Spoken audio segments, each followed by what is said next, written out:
जय जगन्नाथ प्रिय दर्शक बंधु आपण मानंकु आमर एई भक्ति प्रेरणा ओडिया चैनल रो स्वतंत्र अध्याय को स्वागत। बंधुगण, समय चक्र बड़ विचित्र। केतेबेले जणे भिकारी को राजा करि दिए तो केतेबेले राजा को पथर भिकारी करि दिए।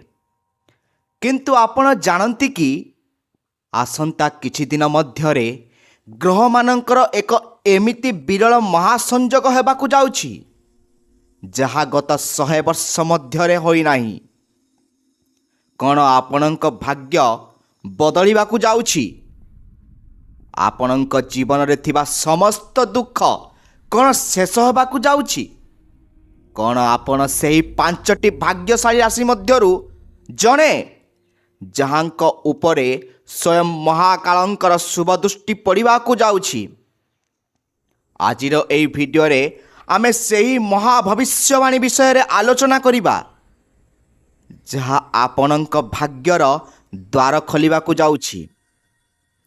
बंधुगण, शास्त्र रे कहा जाइछि कर्मण्य बाधिकारास्ते मा फलेषु कदाचन।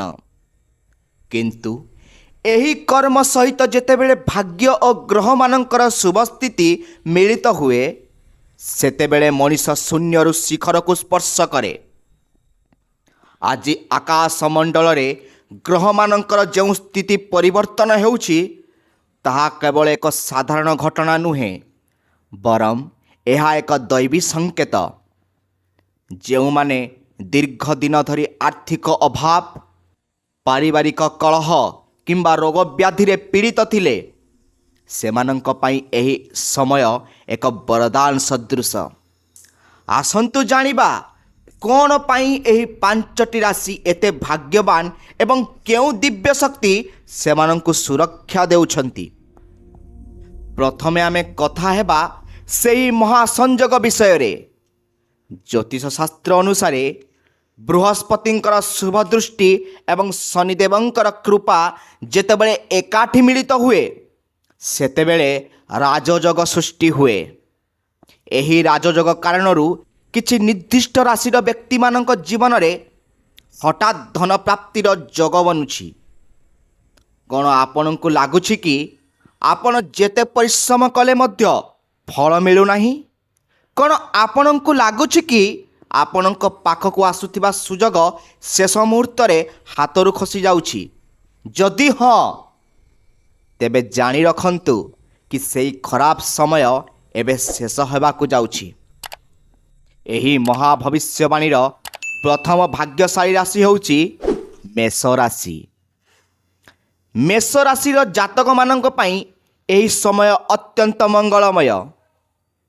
आपणक राशिर अधिपति मंगल देव एबे शक्तिशाली अवस्था रे अछंती, जहा फल रे आपणक आत्मविश्वास द्विगुणित हेब। जो काम बहुत दिन अटकी रही ताहा एबे पूरण हेब। विशेष करी जो माने व्यवसाय करुछंती सेमानंक पई नूतन निवेशर सुजोग आसीब। आपणଙ୍କୁ केवल गोटिए कथा मन रखिबाकू हेब, अहंकार ठारू दूरेई रुहंतु। कारण भगवान सेही मानंकु साहाय्य करंती जे नम्र होई सेवा करे। कौन आपण प्रस्तुत अछंती एही सुजोग को आपणैबा पई? सेहीपरि द्वितीय भाग्यशाली राशि होउची सिंह राशि। सिंह राशिर व्यक्ति माने स्वभावतः साहसी एवं नेतृत्व नेबार क्षमता रखंती। ग्रह मानकर स्थिति दर्शाउछि कि आपणଙ୍କୁ समाज रे मान सम्मान और प्रतिष्ठा मिलिबो। जदि आपण सरकारी चाकरी पई चेष्टा करूछंती किंबा कोनसी परीक्षा देइछंती तेबे शुभ खबर मिलिबार संभावना रहिछि। माता लक्ष्मींकर अपार कृपा आपणଙ୍କ उपरे ही बर्षिबो। किंतु मने रखंतु भाग्य सेतेबेले साथ दिए जेतेबेले आपण परिश्रम करने को पछघुंचा दियंती नहीं। कौन आपण निज स्वप्न को साकार करने पाई आउ एक प्रयास करने को प्रस्तुत? बंधुगण, यही भविष्यवाणी केवल गणना नुहे, ଏହା ଆପଣଙ୍କୁ ସତର୍କ କରାଇବା ସହ ଆଶା ଦେବାର ଏକ ମାଧ୍ୟମ। ଆଗକୁ ଆହୁରି 3ଟି ରାଶି ଅଛନ୍ତି ଯାହାଙ୍କ ଜୀବନରେ ଏକ ବଡ଼ ଚମତ୍କାର ହେବାକୁ ଯାଉଛି। ସେମାନଙ୍କ ମଧ୍ୟରୁ ଜଣେ ହୁଏତ ଆପଣ ହୋଇଥାଇପାରନ୍ତି। କ'ଣ ଆପଣ ଜାଣିବାକୁ ଚାହାନ୍ତି କେଉଁ ଦେବତାଙ୍କ ଆଶୀର୍ବାଦ ଆପଣଙ୍କୁ ସୁରକ୍ଷା ଦେଉଛି? କେଉଁ ରଙ୍ଗ ବା କେଉଁ ବାର ଆପଣଙ୍କ ପାଇଁ ସବୁଠାରୁ ଶୁଭ ହେବ? ଆସନ୍ତୁ ଜାଣିବା ସେହି ସବୁ ଗୁପ୍ତ ରହସ୍ୟ ଏବଂ ବାକି 3ଟି ରାଶିଙ୍କ ଭାଗ୍ୟଫଳ। ବନ୍ଧୁଗଣ, ଆସନ୍ତୁ ଏହି ରହସ୍ୟମୟ ଯାତ୍ରାକୁ ଆଗକୁ ବଢ଼ାଇବା। ଆପଣ ଜାଣିଛନ୍ତି କି ବ୍ରହ୍ମାଣ୍ଡର ଶକ୍ତି ଯେତେବେଳେ ଜଣଙ୍କ ଉପରେ ସନ୍ତୁଷ୍ଟ ହୁଏ ସେତେବେଳେ ପାଷାଣରୁ ମଧ୍ୟ ଅମୃତ ଝରେ। ପ୍ରଥମ ଭାଗରେ ଆମେ ମେଷ ଏବଂ ସିଂହ ରାଶିର ସୌଭାଗ୍ୟ ବିଷୟରେ ଜାଣିଲେ, କିନ୍ତୁ ଏବେ ଯେଉଁ 3ଟି ରାଶିଙ୍କ ବିଷୟରେ ଆମେ ଆଲୋଚନା କରିବାକୁ ଯାଉଛୁ ସେମାନଙ୍କ ପାଇଁ ଏହି ସମୟ କୌଣସି ଚମତ୍କାର ଠାରୁ କମ୍ ନୁହେଁ। କ'ଣ ଆପଣଙ୍କ ରାଶି ଏହି ତାଲିକାରେ ଅଛି? କ'ଣ ଆପଣଙ୍କ କୁଣ୍ଡଳୀରେ ଥିବା ଗ୍ରହ ଦୋଷ ଏବେ କଟୁଛି? କାହିଁକି ଏହି ରାଶିମାନେ ହେବାକୁ ଯାଉଛନ୍ତି କୋଟିପତି? ଆସନ୍ତୁ ଜାଣିବା ଏହି ମହାଭବିଷ୍ୟବାଣୀର ପରବର୍ତ୍ତୀ ବିଷୟରେ। ଏହି କ୍ରମରେ ଆମର ତୃତୀୟ ଭାଗ୍ୟଶାଳୀ ରାଶି ହେଉଛି ତୁଳା ରାଶି। ତୁଳା ରାଶିର ଜାତକମାନଙ୍କ ପାଇଁ ଶୁକ୍ରଙ୍କର ଶୁଭ ପ୍ରଭାବ ଏବେ ଶୀର୍ଷରେ ରହିବ। ଆପଣମାନେ ଯେଉଁମାନେ ଦୀର୍ଘ ଦିନ ଧରି ମାନସିକ ଅଶାନ୍ତି ମଧ୍ୟ ଦେଇ ଗତି କରୁଥିଲେ ସେମାନଙ୍କୁ ଏବେ ଶାନ୍ତି ମିଳିବ। ଆପଣଙ୍କର ବ୍ୟକ୍ତିତ୍ୱରେ ଏକ ଅଲୌକିକ ଚମକ ଆସିବ ଯାହା ଅନ୍ୟମାନଙ୍କୁ ଆପଣଙ୍କ ପ୍ରତି ଆକର୍ଷିତ କରିବ। ଯଦି ଆପଣ କଳା, ସାହିତ୍ୟ କିମ୍ବା ଗଣମାଧ୍ୟମ କ୍ଷେତ୍ରରେ ଅଛନ୍ତି ତେବେ ଆପଣଙ୍କୁ ବିଶେଷ ସଫଳତା ମିଳିବ। କିନ୍ତୁ ସବୁଠାରୁ ବଡ଼ ଖବର ହେଉଛି ଆପଣଙ୍କର ଅଟକି ରହିଥିବା ଧନ ହଠାତ୍ ଫେରି ଆସିବ। ଯେଉଁ ବନ୍ଧୁ ବା ସମ୍ପର୍କୀୟ ଆପଣଙ୍କ ଠାରୁ ଟଙ୍କା ନେଇ ଦେଉନଥିଲେ ସେମାନେ ନିଜେ ଆସି ଆପଣଙ୍କୁ ସାହାଯ୍ୟ କରିବେ। କ'ଣ ଆପଣ ବିଶ୍ୱାସ କରିପାରୁଛନ୍ତି କି ଆପଣଙ୍କର ଦାରିଦ୍ର୍ୟ ଦୁଃଖ ଏବେ ଶେଷ ହେବାକୁ ଯାଉଛି? ଏହାପରେ ଆସୁଛି ଚତୁର୍ଥ ଭାଗ୍ୟଶାଳୀ ରାଶି ଧନୁ ରାଶି। ହଁ ଦର୍ଶକ ବନ୍ଧୁ, ଆପଣ ଠିକ୍ ଶୁଣିଛନ୍ତି, ଧନୁ ରାଶି। ଧନୁ ରାଶିର ଅଧିପତି ହେଉଛନ୍ତି ଦେବଗୁରୁ ବୃହସ୍ପତି। ବୃହସ୍ପତିଙ୍କ କୃପାରୁ ଆପଣଙ୍କ ଜୀବନରେ ଏକ ନୂତନ ମାର୍ଗ ଉନ୍ମୋଚିତ ହେବ। ଯେଉଁମାନେ ବିଦେଶ ଯିବାକୁ ଚାହୁଁଥିଲେ କିମ୍ବା ବଡ଼ ଧରଣର ଶିକ୍ଷା ଗ୍ରହଣ କରିବାକୁ ଇଚ୍ଛା ରଖିଥିଲେ ସେମାନଙ୍କ ପାଇଁ ସମସ୍ତ ବାଧାବିଘ୍ନ ଦୂର ହେବ। ଆପଣଙ୍କ ପରିବାରରେ କୌଣସି ମାଙ୍ଗଳିକ କାର୍ଯ୍ୟ ହୋଇପାରେ। ସନ୍ତାନ ସୁଖର ମଧ୍ୟ ଯୋଗ ଦେଖାଯାଉଛି। ଏଠାରେ ଏକ ପ୍ରଶ୍ନ ଉଠେ, ଆପଣ କ'ଣ ନିଜର ଭାଗ୍ୟ ଉପରେ ଭରସା ରଖିଛନ୍ତି? କାରଣ ଏହି ସମୟରେ ଆପଣଙ୍କର ପ୍ରତିଟି ନିଷ୍ପତ୍ତି ସୁନାରେ ପରିଣତ ହେବ। ଆପଣଙ୍କୁ କେବଳ ନିଜର ଆଳସ୍ୟ ତ୍ୟାଗ କରିବାକୁ ପଡ଼ିବ। ମହାକାଳଙ୍କ ଆଶୀର୍ବାଦରୁ ଶତ୍ରୁମାନେ ଆପେ ଆପେ ପରାଜିତ ହେବେ ଏବଂ ଆପଣଙ୍କର ବିଜୟ ରଥ ଆଗକୁ ବଢ଼ିବ। ଶେଷ ତଥା ପଞ୍ଚମ ଭାଗ୍ୟଶାଳୀ ରାଶି ବିଷୟରେ ଜାଣିବା ପୂର୍ବରୁ ଆପଣଙ୍କୁ ଏକ ଗୁରୁତ୍ୱପୂର୍ଣ୍ଣ କଥା ଜଣାଇବାକୁ ଚାହୁଁଛି। ବନ୍ଧୁଗଣ, ଗ୍ରହମାନେ କେବଳ ପଥ ପ୍ରଦର୍ଶନ କରନ୍ତି, କିନ୍ତୁ ଭାଗ୍ୟକୁ କାର୍ଯ୍ୟକାରୀ କରିବା ପାଇଁ ଆପଣଙ୍କୁ ନିଜର କର୍ମ ଓ ଧର୍ମକୁ ସୁଦୃଢ଼ କରିବାକୁ ପଡ଼ିବ। ଆମର ଏହି ତାଲିକାରେ ପଞ୍ଚମ ରାଶି ହେଉଛି କୁମ୍ଭ ରାଶି। କୁମ୍ଭ ରାଶିର ବ୍ୟକ୍ତିମାନଙ୍କ ଉପରେ ଶନିଦେବଙ୍କର ବିଶେଷ ପ୍ରଭାବ ରହିଛି। କିନ୍ତୁ ଭୟଭୀତ ହେବାର କିଛି ନାହିଁ, କାରଣ ଶନିଦେବ ଏବେ ଆପଣଙ୍କୁ ଆପଣଙ୍କର କଠିନ ପରିଶ୍ରମର ଫଳ ଦେବାକୁ ପ୍ରସ୍ତୁତ। ଯେଉଁମାନେ ନିର୍ମାଣ କାର୍ଯ୍ୟ, ଲୁହା, କିମ୍ବା କୃଷି କ୍ଷେତ୍ରରେ ଅଛନ୍ତି ସେମାନେ ପ୍ରଚୁର ଲାଭବାନ ହେବେ। ହୁଏତ ଆପଣ ଦୀର୍ଘ ସମୟ ଧରି ନିଜକୁ ଅବହେଳିତ ମନେ କରୁଥିଲେ, କିନ୍ତୁ ଏବେ ସମୟ ଆସିଛି ଆପଣଙ୍କୁ ସମାଜରେ ଉଚ୍ଚ ସ୍ଥାନ ମିଳିବାର। ଆପଣଙ୍କର ଜୀବନଶୈଳୀରେ ଏକ ବଡ଼ ପରିବର୍ତ୍ତନ ଆସିବାକୁ ଯାଉଛି। ବନ୍ଧୁଗଣ, କ'ଣ ଆପଣ ଜାଣନ୍ତି ଏହି 5ଟି ରାଶିଙ୍କ ପାଇଁ କେଉଁଟି ହେଉଛି ସବୁଠାରୁ ବଡ଼ ସତର୍କତା? ଭାଗ୍ୟ ଉଦୟ ହେବା ସମୟରେ ଅନେକ ଲୋକ ଏମିତି କିଛି ଭୁଲ କରି ବସନ୍ତି ଯାହା ଫଳରେ ଆସୁଥିବା ଲକ୍ଷ୍ମୀ ମଧ୍ୟ ପଛକୁ ଫେରିଯାଆନ୍ତି। ଆପଣ ସେଇ ଭୁଲ କରୁନାହାନ୍ତି ତ? ଏହି ରାଶିମାନଙ୍କ ପାଇଁ କେଉଁ ସ୍ୱତନ୍ତ୍ର ମନ୍ତ୍ର ଜପ କରିବା ଦ୍ୱାରା ଏହି ଶୁଭ ସମୟ ଶୀଘ୍ର ଆସିବ? ଏବଂ ସବୁଠାରୁ ବଡ଼ ପ୍ରଶ୍ନ, ଯଦି ଆପଣଙ୍କ ରାଶି ଏହି 5ଟି ମଧ୍ୟରେ ନାହିଁ, ତେବେ କ'ଣ ଆପଣଙ୍କ ଭାଗ୍ୟ ବଦଳିବ ନାହିଁ? ଏହି ସବୁ ପ୍ରଶ୍ନର ଉତ୍ତର ଆମେ ଏହି ଭିଡ଼ିଓରେ ହିଁ ଜାଣିବା। ବନ୍ଧୁଗଣ, ସମୟ ଆସିଯାଇଛି ସେହି ପରମ ରହସ୍ୟକୁ ଜାଣିବାର, ଯାହା ଆପଣଙ୍କ ଜୀବନର ଗତିପଥକୁ ସମ୍ପୂର୍ଣ୍ଣ ରୂପେ ବଦଳାଇ ଦେଇପାରେ। ଆମେ ଜାଣିଲେ ସେହି 5ଟି ଭାଗ୍ୟଶାଳୀ ରାଶିଙ୍କ ବିଷୟରେ ଯାହାଙ୍କ ଉପରେ ବ୍ରହ୍ମାଣ୍ଡର ଶୁଭ ଦୃଷ୍ଟି ପଡ଼ିବାକୁ ଯାଉଛି।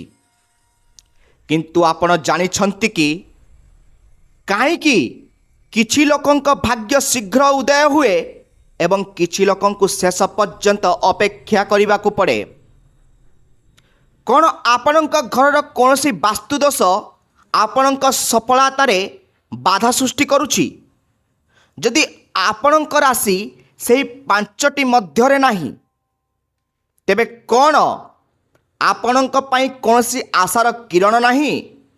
ଆସନ୍ତୁ ଜାଣିବା ଏହି ଶେଷ ସମୟରେ କିଛି ଅଦୃଶ୍ୟ ସତ୍ୟ ଏବଂ ମହାନ ପ୍ରତିକାର ବିଷୟରେ। ପ୍ରଥମେ ଆସନ୍ତୁ ଆଲୋଚନା କରିବା ସେହିମାନଙ୍କ ପାଇଁ ଯାହାଙ୍କ ରାଶି ଏହି ତାଲିକାରେ ନାହିଁ। ବନ୍ଧୁଗଣ, ଭଗବାନ କେବେ କାହା ପ୍ରତି ଅନ୍ୟାୟ କରନ୍ତି ନାହିଁ।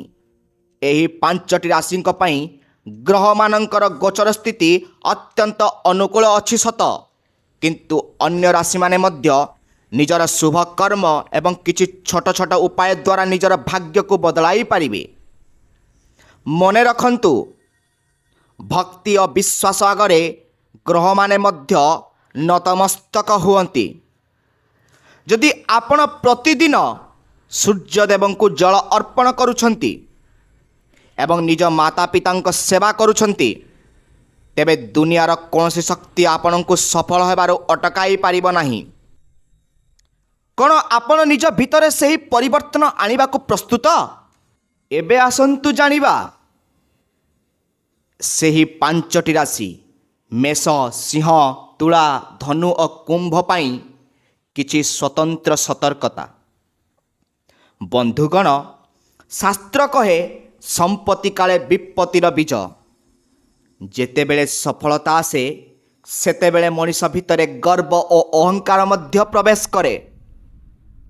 ଏହି 5ଟି ରାଶିର ବ୍ୟକ୍ତିମାନେ ଆସନ୍ତା ସମୟରେ ଅତ୍ୟଧିକ ଆନନ୍ଦରେ ନିଜର ଗୁପ୍ତ କଥା କାହା ଆଗରେ ପ୍ରକାଶ କରନ୍ତୁ ନାହିଁ। ବିଶେଷ କରି ନିଜର ଆୟ ଏବଂ ଆଗାମୀ ଯୋଜନା ବିଷୟରେ ସମସ୍ତଙ୍କୁ ଜଣାନ୍ତୁ ନାହିଁ। କାରଣ କୁହାଯାଏ, ନଜର ଲାଗିବା କୌଣସି ଅନ୍ଧବିଶ୍ୱାସ ନୁହେଁ, ଏହା ଏକ ନକାରାତ୍ମକ ଶକ୍ତି ଯାହା ଚଳନ୍ତା ଗାଡ଼ିରେ ବ୍ରେକ୍ ଲଗାଇ ଦେଇପାରେ। କ'ଣ ଆପଣ ନିଜର ସଫଳତାକୁ ସୁରକ୍ଷିତ ରଖିବା ପାଇଁ ଧୈର୍ଯ୍ୟ ରଖିପାରିବେ? ଏହି ମହାଭବିଷ୍ୟବାଣୀର ସଫଳତା ପାଇଁ ଏକ ମହା ଉପାୟ ମୁଁ ଆପଣଙ୍କୁ କହିବାକୁ ଚାହୁଁଛି।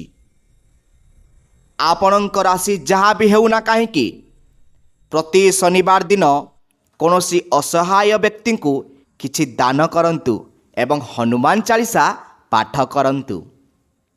ବିଶେଷ କରି ଏହି 5ଟି ରାଶିର ବ୍ୟକ୍ତିମାନେ ଶୁକ୍ରବାର ଦିନ ମା ଲକ୍ଷ୍ମୀଙ୍କ ନିକଟରେ ଏକ ଘିଅ ଦୀପ ଜଳାଇ ଗୋଟିଏ ମନ୍ତ୍ରକୁ 108 ଥର ଜପ କରନ୍ତୁ। ମନ୍ତ୍ରଟି କହୁଛି, ଧ୍ୟାନର ସହିତ ଶୁଣନ୍ତୁ। ओम श्रीं ह्लीं क्लीं त्रिभुवन महालक्ष्मी प्रसिद्ध प्रसिद्ध। ଏହି ମନ୍ତ୍ରକୁ ଆପଣ 108 ଥର ଜପ କରିବେ। ଏହା କରିବା ଦ୍ୱାରା ଆପଣଙ୍କ ଘରେ ଥିବା ଦାରିଦ୍ର୍ୟ ଦୋଷ ଦୂର ହେବ ଏବଂ ଭାଗ୍ୟ ଉଦୟର ପ୍ରକ୍ରିୟା ଆହୁରି ଦ୍ରୁତ ହେବ। କ'ଣ ଆପଣଙ୍କର ଈଶ୍ୱରଙ୍କ ଉପରେ ସେହି ଦୃଢ଼ ବିଶ୍ୱାସ ଅଛି? ବନ୍ଧୁଗଣ, ଏହି ମହାଭବିଷ୍ୟବାଣୀ ଏକ ନୂତନ ଆରମ୍ଭର ସଂକେତ। ଜୀବନରେ ହାର ମାନନ୍ତୁ ନାହିଁ, କାରଣ ଅନ୍ଧାର ଯେତେ ଗଭୀର ହୁଏ ସୂର୍ଯ୍ୟୋଦୟ ସେତେ ପାଖେଇ ଆସେ।